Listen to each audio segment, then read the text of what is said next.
There are 196 countries in the world. 25 of them are very rich, defined as having an average wealth per person of over $100,000 a year. They are. But far more countries are quite poor, and some, which we're considering here, are very, very poor. These are the 20 poorest countries in the world, where the per capita wealth is under $1,000 a year, or under $3 a day. Every country is now more or less on a path to growth, but the poor ones are growing very, very slowly. If Zimbabwe continues at its current growth rate, it will qualify as a rich country in 2,722 years. What we want to know in this film is why some countries prosper and others stagnate, so that we can understand what rich countries are doing right and get a better grip on the challenges and hurdles facing poor countries.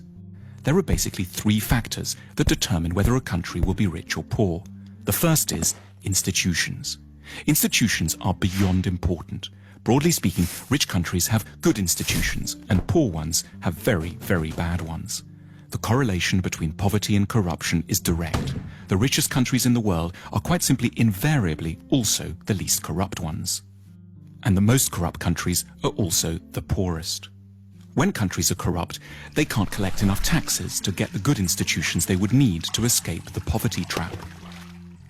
Half of the wealth of the world's poorest 20 countries goes into offshore accounts. Lost revenues in these countries totals between $10 and $20 billion a year. Meanwhile, without an adequate tax base, poor countries can't invest in police, education, health and transport. Now, a more generous way to look at corruption is that it's really a case of clan-based thinking. Say you're hiring someone.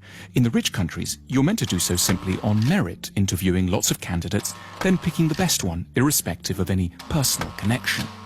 But in poor countries, under the sway of clan-based thinking, that approach would itself be seen as corrupt.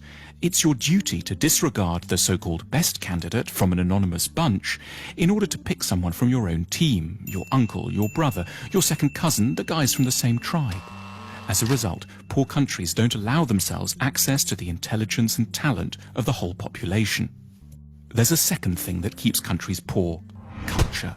What goes on in people's minds, their outlooks and beliefs. A striking statistic pops up here in relation to religion. If there's one generalization you can make about religion and wealth, it's that the less people believe, the richer they stand a chance of being. 19 of the richest countries in the world have 70% or more of their populations saying that religion is not at all important to them. The exception here is, unsurprisingly, the United States, which manages to combine great religiosity with huge wealth. More on that in a second. And conversely, the poorest nations in the world are also extremely believing ones. Here's how many people think religion and the supernatural is deeply important in the following countries. In the world's poorest country, simply everyone is a believer. Why is belief quite so bad for wealth creation? Because in general, religiosity is connected up with the idea that the here and now can't be improved, so you should focus on the spiritual and look forward to a next world instead. It makes quite a bit of sense when you live here. In the rich world, on the other hand, people are generally great believers in their capacity to alter their destiny through effort and talent. Incidentally, to explain the anomaly of the United States, religion seems not to slow down economic growth here because it's a particular sort of religion, an overwhelmingly Protestant and exceptionally materialistic kind. The American God doesn't want you to think of building the New Jerusalem in the next world. He wants it here and now, in Kansas or Houston. There's another big factor that determines the wealth and poverty of nations: geography. Poor countries are overwhelmingly located in the tropical regions. This isn't a coincidence. Life is, in many ways, simply far, far tougher there. The problems begin with agriculture. Tropical plants are generally a lot less packed with carbohydrates. Poor countries have worse soil too. Also, and perhaps surprisingly, a tropical climate can be disadvantageous to photosynthesis.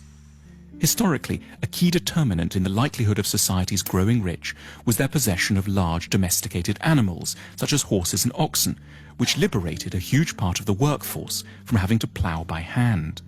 But in tropical Africa, domesticated animals have throughout time been devastated by a further appalling scourge, the tsetse fly. This small fly, exclusively present in Africa because of its heat and humidity, knocks out animals on an enormous scale, making them sleepy or inactive, and has had a profound effect on the ability of Africans to develop technology, increase agricultural productivity, and amass wealth. It isn't just plants and animals that suffer in the tropics.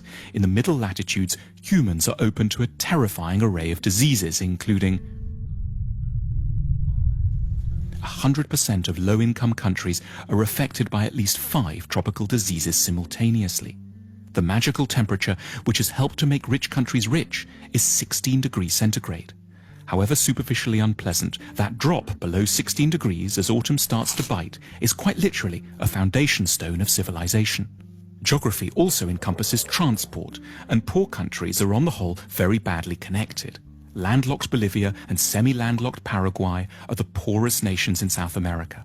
Africa has only one major navigable river, the Nile, and hosts 15 landlocked nations, 11 of which have average incomes of $600 a year or less. Not coincidentally, the poorest country in Asia, Afghanistan, is also landlocked. Then there's the matter of natural resources. Natural resources like oil or precious metals can be real trouble, and paradoxically, poor countries tend to have them in spades. These natural resources are what economists call intensifiers. They will help to make a country with good institutions richer, but one with bad institutions get even poorer, precipitating what's called the resources trap. So the Democratic Republic of the Congo is one of the world's most mineral-rich countries, holding most of the world's coltan, which every mobile phone has a bit of inside. But natural resource wealth helps elites to grab money without requiring the cooperation of the whole society. If the only way to grow wealthy is to assemble high-tech aero engines, for example, you're going to need your whole society to buy into the project. But if you just need to extract a few minerals, you can do so with a small labor force, some guns, and an airstrip long enough to ferry your loot out to market. The wealth from coltan keeps DRC armed rebels in guns and corrupts every level of society. So how should one weigh up the relative importance of all these different factors, institutional, cultural, and geographic, in determining the wealth of nations? There's no hard and fast rules, but as a guide one can suggest that 50% of a nation's wealth comes down to the state of its institutions, 20% is due to its culture, and 10% each can be allocated to latitude, connectivity with the rest of the world, and geological good fortune. If you're a policymaker, this discussion has wide practical implications, but at a more personal level, one might take away 2 things from it. Firstly, modesty. You should have a better idea of what you owe your individual success to, which is not so much your own hard work or fine mind, as the broader society you live in, which was produced over centuries and which you now draw benefit from unknowingly. At the same time, sympathy, an ability not to see failing societies just as basket cases, but rather as countries facing comprehensible and hugely difficult problems. Our sympathy can be enhanced by reflecting that the troubles of desperate lands are to a considerable extent to do with malaria, a lack of navigable river, and the horrific buzzing of the tsetse fly, rather than always some more intimate human failing, which we would ourselves never manifest.